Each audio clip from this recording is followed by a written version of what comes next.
Papa Francisco, es un honor estar aquí con usted de nuevo, después de un año, con tantas cosas que hizo en este año. Y concretamente el evento, esta oración de las tres grandes religiones, que tal como hablábamos hace un segundo, es algo totalmente único en la historia, creo que del Medio Oriente y del mundo en general. ¿Cómo lo sintió usted? Y no fue fácil organizarlo, tengo entendido, ¿verdad? Bueno, tomo la última palabra. Usted sabe que no fue fácil porque usted tenía las manos en la masa, ¿no? Y a usted se debe en gran parte también que se haya logrado y se lo agradezco públicamente. Yo sentía que éramos todos llevados a una cosa que se nos había ocurrido y que poco a poco fue tomando cuerpo, ¿no? Y que no era un acto político para nada, eso lo sentí de entrada, sino que era un acto religioso. Abrir una ventana, abrir la puerta a una dimensión y decir, la oración también es un acto político con mayúscula. El solo rezar. Alguien decía, sí, pero con solo la oración no se hace nada. Sin la oración se hace menos. Creo que a todos nos hace bien levantar los ojos al cielo. Así me sentí ayer. Y no como quien estaba presidiendo, no, presidíamos todos ahí. Presidíamos todos. Hasta que tocaba violín, todos presidíamos. Cada uno estaba en la presencia de Dios. Y luego estuvieron los tres reunidos, usted con los dos jefes de Estado. ¿Cómo fue la sensación? La cosa fue así. Yo recibí a cada uno acá, después 15 minutos con cada uno estuve. Después nos fuimos en el bus chiquito, con el patriarca Bartolomeo también, y ahí fue muy distendido el ambiente, ¿no? Muy normal, yo diría normal. Después sucedió lo que todos conocen, y cuando nos retiramos fuimos caminando hasta la casina. El patriarca Bartolomeo se quedó conmigo y ellos dos se fueron a una oficina a charlar entre ellos. Y después nos volvimos a juntar, nos saludamos un ratito y nos despedimos.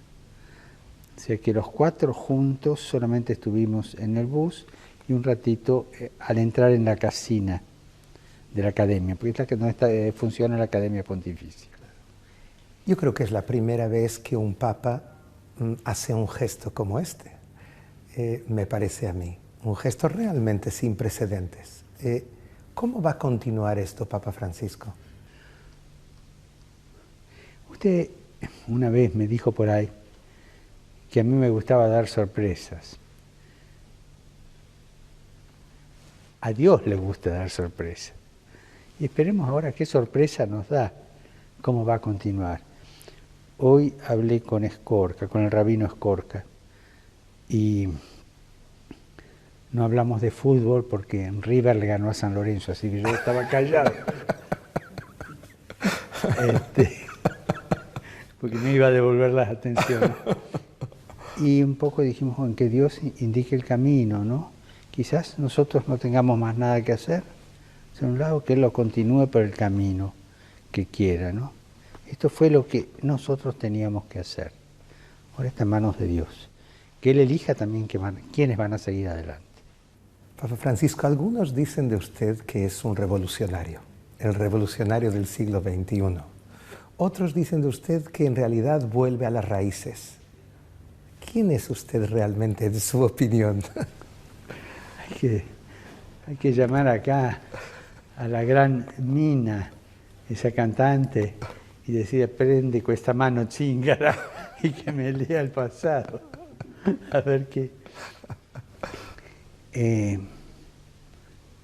Para mí una gran revolución es ir a las raíces, reconocerlas y decir lo que esas raíces tienen que decir el día de hoy.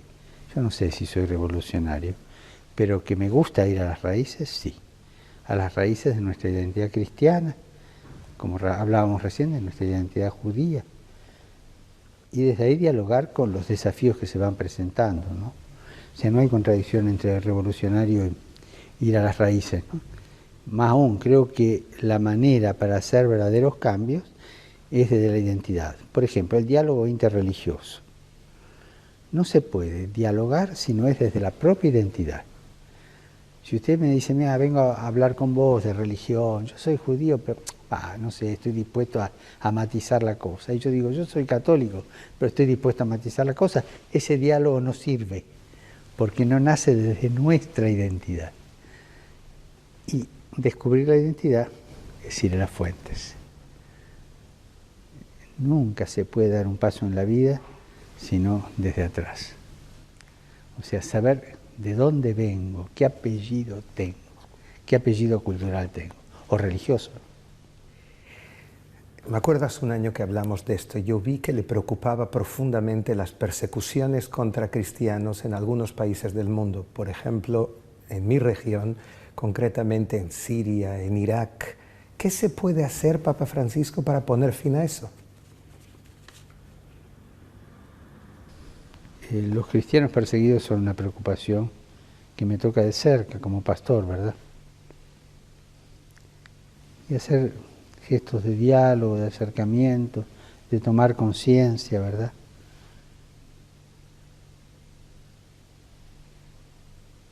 Pero sé muchas cosas de persecuciones que no me parece prudente contarlas aquí para no ofender a nadie.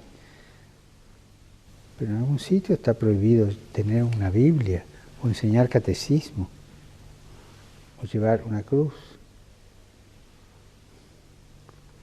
Lo que sí quiero dejar claro una cosa, estoy convencido que la persecución contra los cristianos es más fuerte que la de los primeros siglos de la Iglesia. Hoy hay más cristianos mártires que en aquella época. Y no es por fantasía, es con números. ¿A usted no le gusta ir en coches blindados y contacta con la gente y corta todas las normas, digamos, hasta hoy conocidas, se acerca a las personas? ¿No teme en ningún momento por su seguridad, Papa Francisco? Sé que me puede pasar algo, estoy en manos de Dios. Pero como cuando el viaje a Brasil, que tenían todo preparado, y fui a ver lo que tenían preparado, y era un papamóvil cerrado con vidrio. Y yo no voy a saludar a un pueblo y decirle que lo quiero dentro de una lata de sardinas, es decir, aunque sea de vidrio. Creo que para mí eso es un muro. Aunque sea de vidrio, es un muro. Yo no puedo vivir. Ojo, no digo que quien lo hace está mal. Yo digo lo que Dios me pide a mí, lo que puso en mi naturaleza. Por eso, en los países a donde voy, yo les dije, yo firmo lo que quieran. Y he firmado en todos, que me hago responsable. ¿Que me puede pasar algo? Y sí. Pero, seamos realistas, a mi edad no tengo mucho que perder. Pero el mundo sí tiene. Papa Francisco, usted dice que la gente exige pobreza de los sacerdotes, humildad. ¿Por qué es importante que la Iglesia sea humilde y qué hace usted que no sabemos en ese sentido? Sí, la pobreza y la humildad están en el centro del mensaje evangélico, más aún en el centro de toda la Biblia. La humildad, pero sobre todo en la revelación de Jesús, la pobreza está al centro. No se puede entender el Evangelio sin la pobreza, lo cual hay que distinguirlo del pauperismo, o sea, de las corrientes pauperistas, ¿no? Cuando vino Francisco de Asís en el 1200 y pico, vino una época en que se le daban las corrientes de los fraticelli, de los hermanos pauperistas, que en el fondo desfiguraban el Evangelio. Francisco lo puso en su sitio, con su pobreza. La pobreza está en el centro del Evangelio, y no hablo sociológicamente, hablo teológicamente. O sea, no se puede conocer el Evangelio a fondo si no aceptamos esto. Pero por otro lado,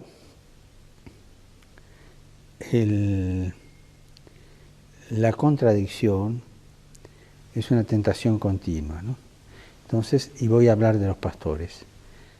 Ya San Agustín, en el 400 y pico, tomaba aquella frase de Ezequiel, que decía: hay de vosotros pastores que en vez de cuidar el rebaño os alimentáis de la carne de las ovejas y os vestís con la lana de las ovejas, y las buscás para eso solo.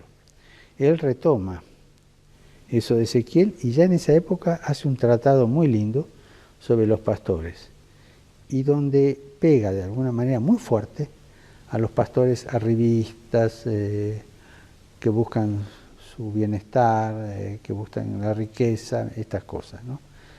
Así que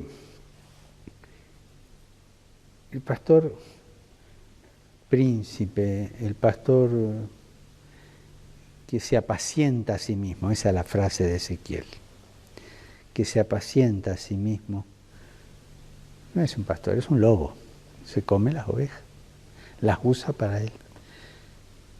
Las formas de escándalo de los pastores ricos las conocemos todos. El pueblo de Dios le puede perdonar a un pastor, a un cura, a un obispo, ¿sí? Que por ahí se haya pegado un refalón afectivo, se lo perdona. Que por ahí haya tomado un poquito más de vino, se lo perdona. Nunca le va a perdonar que esté detrás del dinero o que maltrate a la gente. Es curioso cómo tiene el olfato el pueblo de lo que Dios le pide a un pastor.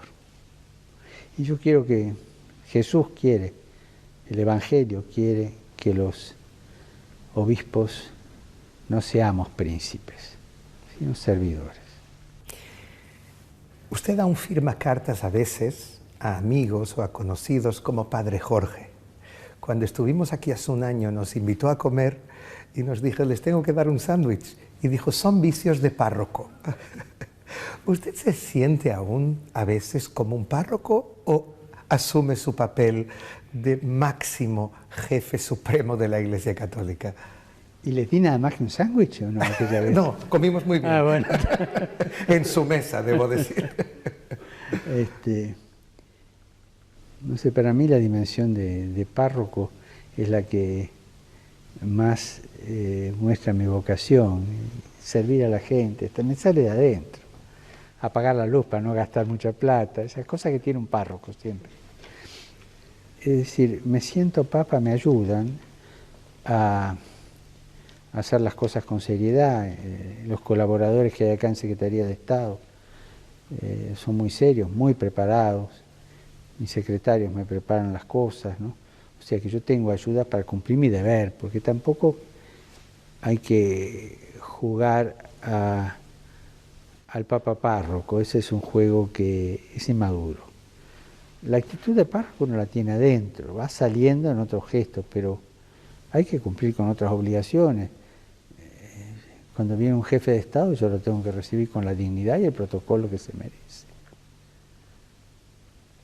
Es verdad que con el protocolo tengo mis problemas, pero hay que respetarlo.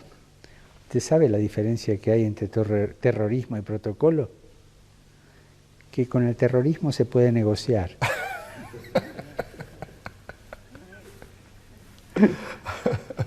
Ya eso es un cambio.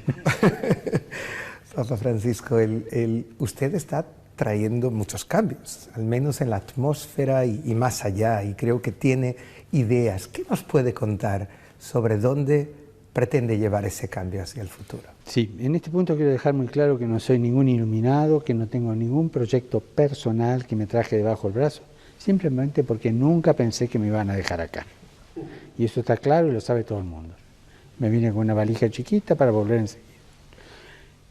Lo que estoy haciendo es cumplir lo que los cardenales reflexionamos en las que se llama congregaciones generales. O sea, antes del conclave nos reuníamos todos los días, a la mañana y algunos días también a la tarde, para discutir los problemas de la iglesia, o sea, qué cosas había que arreglar, cómo había que enfocar esto. Y yo mismo decía, no, esto hay que arreglarlo así, y al próximo papa hay que decirlo esto, no lo dije, y todos decían, para el próximo papa recomendarle esto. Entonces de ahí sale un elenco de reflexiones y recomendaciones al próximo papa. Por ejemplo, uno muy concreto, el próximo papa tiene que tener un consejo outsider, es decir, que no esté viviendo en el Vaticano. Bueno, por eso está este consejo de los 8 cardenales de todos los continentes, uno de cada parte y un coordinador, que se reúnen cada 3 meses y vienen acá, o 2 meses. Ahora el 1 de julio tenemos 4 días de reunión y que vamos haciendo los cambios que los mismos cardenales nos pidieron, ¿no? O sea, mi plan es cumplir lo que han pedido, yo tengo que cumplir eso. No es una condición obligatoria, porque si yo quiero, digo, me abanico con eso y hago otra cosa, pero sería imprudente no escuchar la voz de los que saben, ¿no? O sea, lo que yo llevo adelante es lo que han pedido los cardenales, lo que hemos pedido, porque yo también he pedido cosas que están integradas ahí. Israel, Palestina, Jordania han sido el primer destino que usted eligió como papa para visitar. Algunos dirían que es el ojo del huracán, irse inmediatamente al lugar con tantas sensibilidades. ¿Por qué eligió precisamente esta zona? Por ahí el ojo del huracán, por el entusiasmo que había, fue Río de Janeiro, ¿no? Pero ese estaba preparado antes. Elegí esto,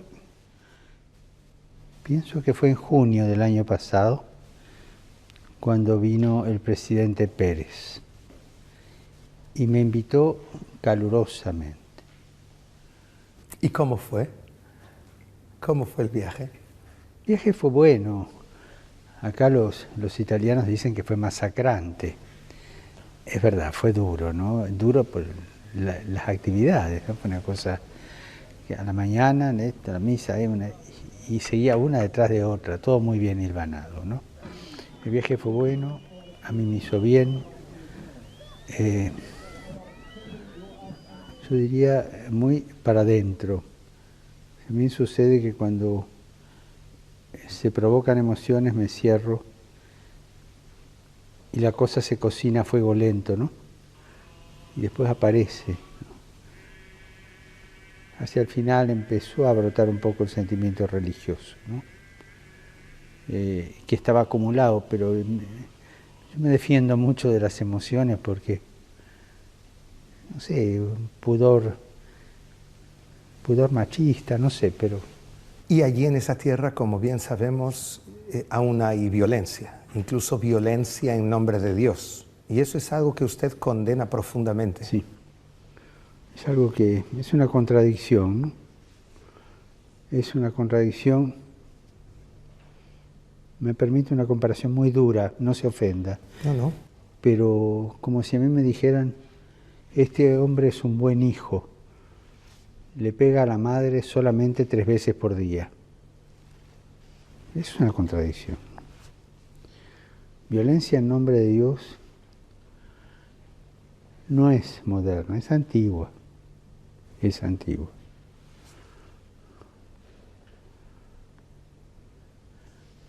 Con reconocimiento histórico, los cristianos a veces la hemos practicado.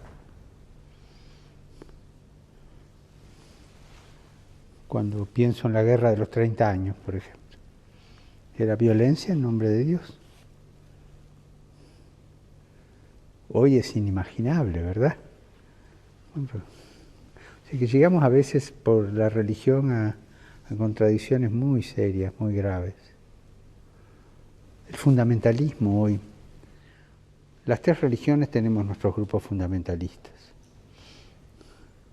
Pequeños en relación a todo el resto.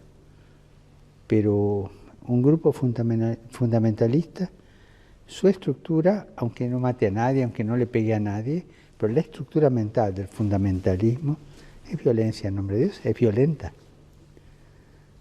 O sea, el saludo que judíos, islámicos y cristianos nos damos es un saludo de aliento, un saludo de cercanía. Ustedes dicen shalom, los islámicos y los árabes dicen salam.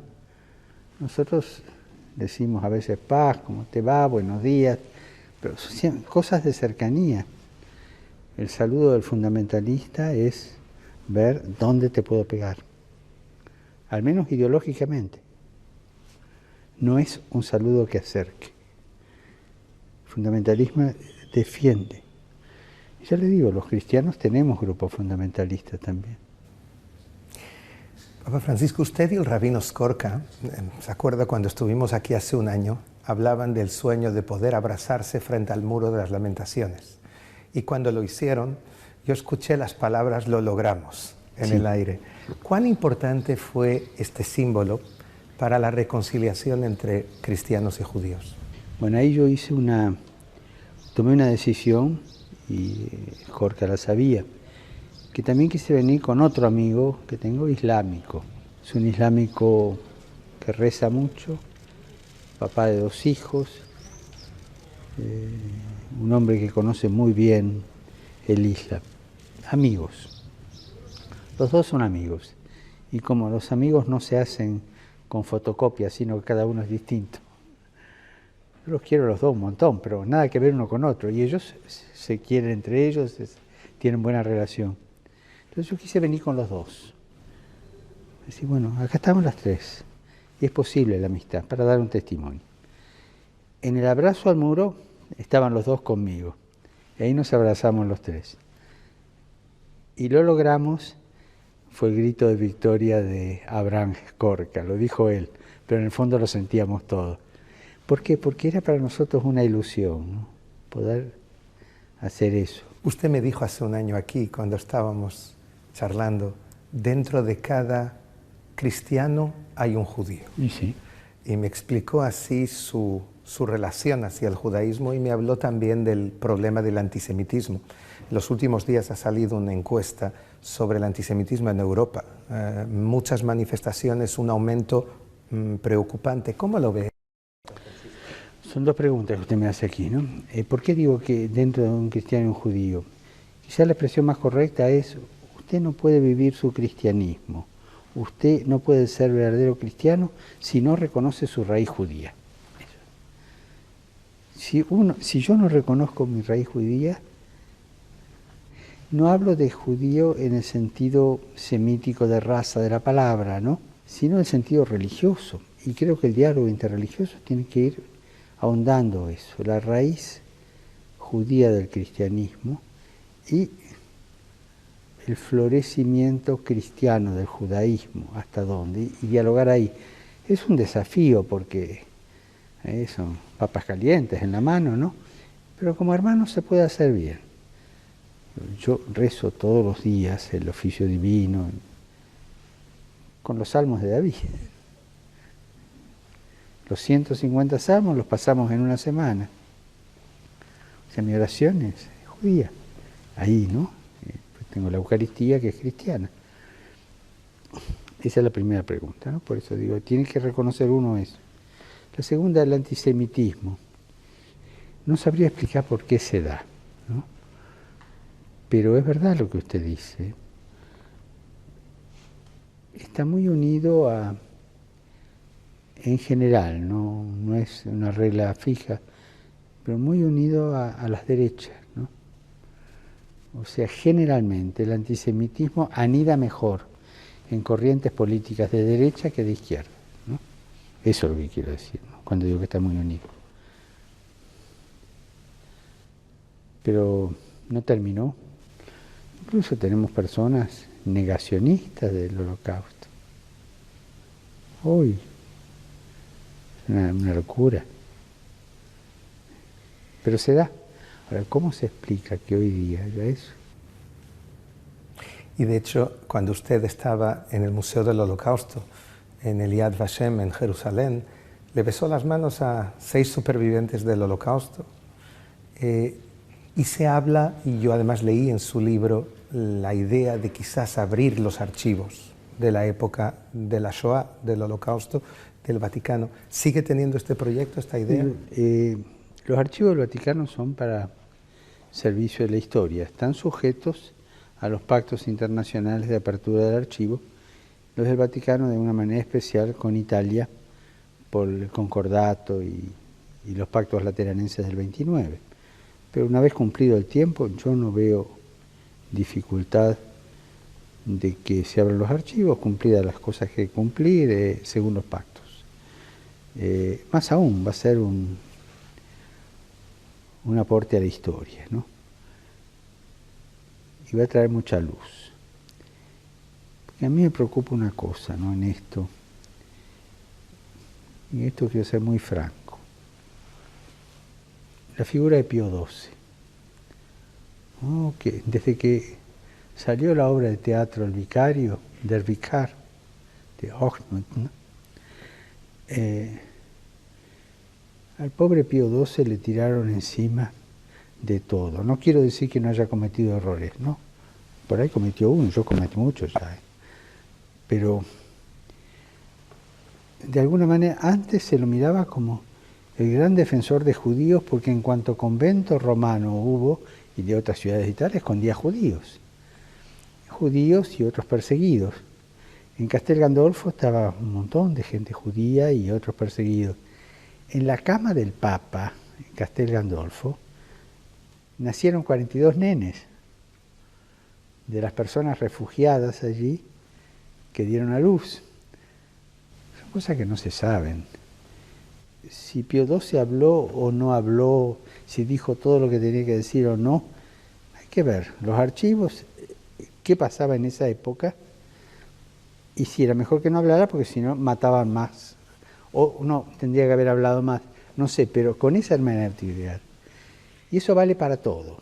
Y después una segunda cosa, y no es que me ponga fastidioso, pero a veces me da un poco de urticaria existencial cuando veo que todos se la toman contra la Iglesia, contra Pío XII, digo todos los comentaristas, ¿no es cierto?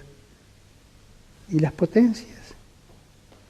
Usted sabe que las grandes potencias conocían perfectamente la red ferroviaria con la que llevaban a los judíos a los campos de concentración. Tenían las fotos. No bombardearon esas redes ferroviarias. Me queda como pregunta. Entonces, hablemos de todo un poquito. Hay un avance del ateísmo en el último siglo. En el mundo en general ganó cierta popularidad. ¿Qué opina usted de la gente que cree que la ciencia y la religión son excluyentes? Bueno, la primera afirmación habría que situarla. Hubo un avance del ateísmo en la época más existencial, quizás sartreana allí. Pero es curioso, junto con eso después vino el avance hacia búsquedas espirituales, de encuentro con Dios, mil maneras, no necesariamente tradicionales de las religiones.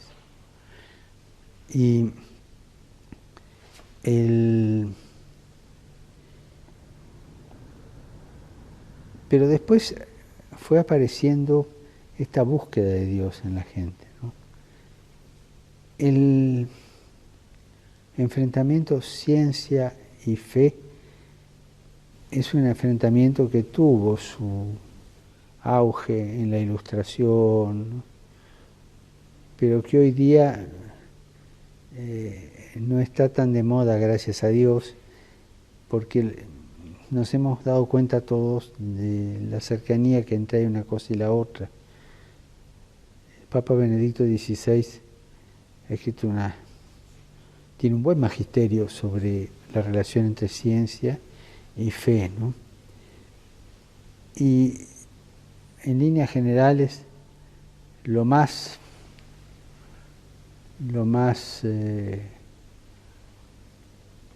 actual hoy es que los científicos sean muy respetuosos de la fe, y el científico agnóstico ateo diga, no me atrevo a entrar en ese campo cuando no cree. En cambio, si nos vamos 50, 60, 70 años atrás, en aquel momento al que usted se refiere, cuando llega un astronauta, busqué a Dios y no lo encontré. ¿Ve la diferencia?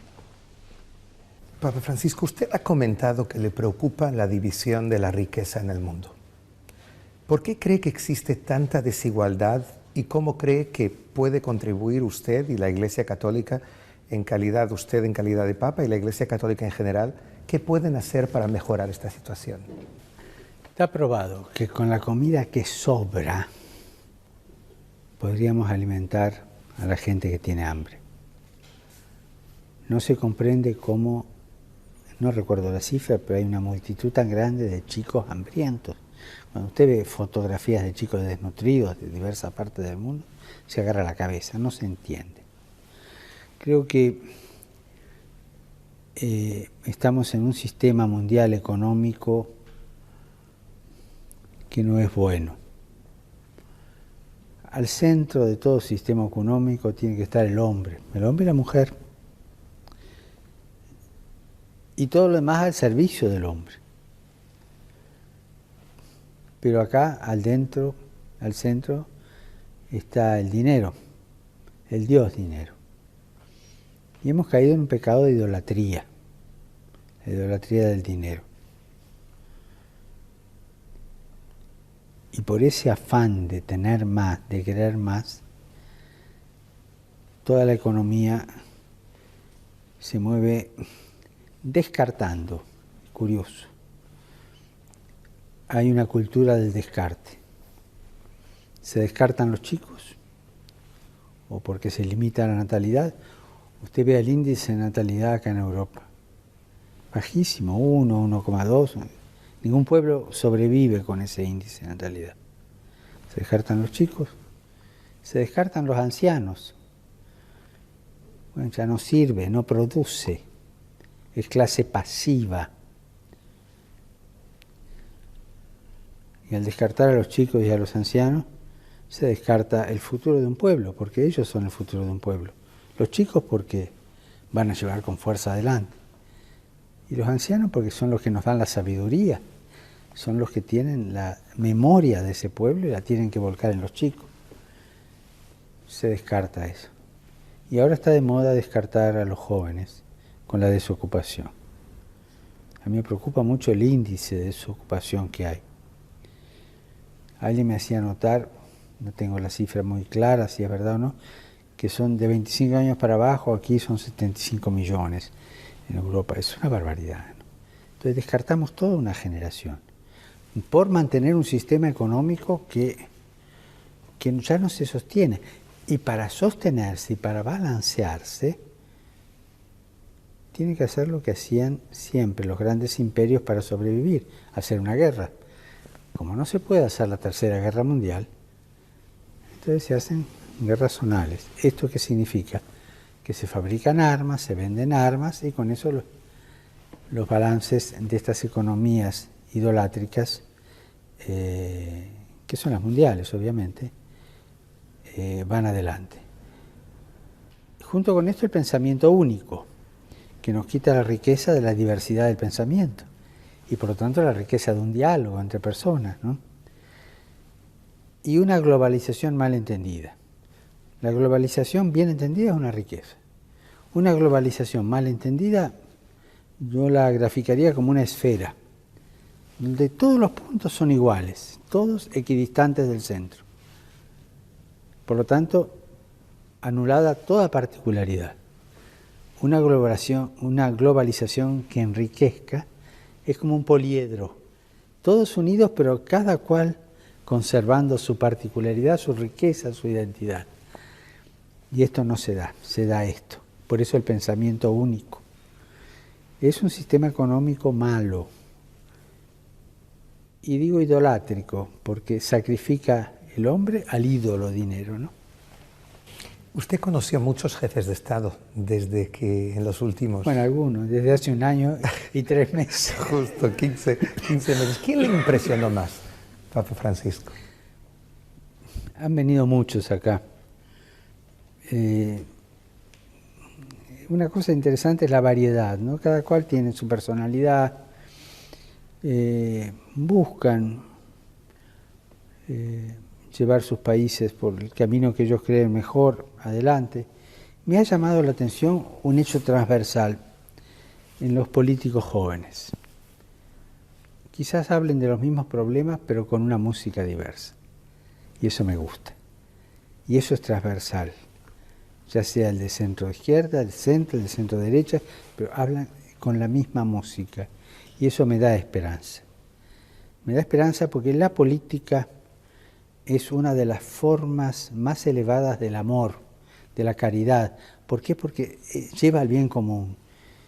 Y una persona que pudiendo hacerlo no se involucre en política para el bien común es egoísmo, o que use la política para el bien propio es corrupción, ¿no?